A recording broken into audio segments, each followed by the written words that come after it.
তুমি এৰি দিব নোৱাৰা, এজনী জুই ছোৱালী, তুমিতো বেলেগ মানুহ ৰ'বা। তাৰপিছত সি যেতিয়া ঘৰলৈ গ'ল, ঘৰলৈ যোৱাৰ পিছত বেটীৰ লগত সি মোক কথা পাতা দিছে, তেতিয়া তুমি বেকগ্ৰাউণ্ডত কি কৈছা, লগত কিয় কথা পাতিব দিছা? সি আজিলৈকে কৰি মোক 1 পইচাও দিয়া নাই। নকবা ক'ব পালো চোৱা, তুমি যদি হোটেলত থাকা, কৰবাত থাকাকে গৈ মোৰ মানুহৰ লগত, মইতো অথচ গম নাপাওঁ।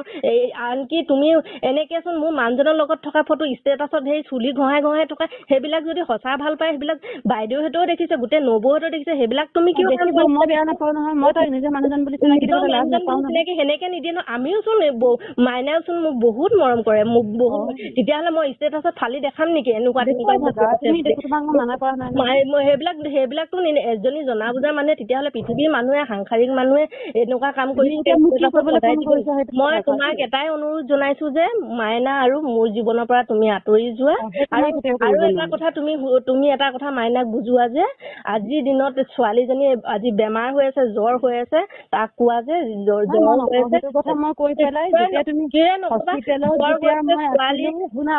যেতিয়া সি হস্পিটেলত আছিলে, হস্পিটেলত থাকোতে তুমি মোক যিমান লেতেৰা মাতি কথা পাতিছা, আৰু তেতিয়াই মই তোমাক কৈছো যে চোৱা, আজিৰ পিছত সেই মানুহজনক তোমাক মই গতালো, আজিৰ পিছত যাতে সেই মানুহজনৰ লগত তুমি কেতিয়াও 2 নম্বৰী কাম নকৰিবা।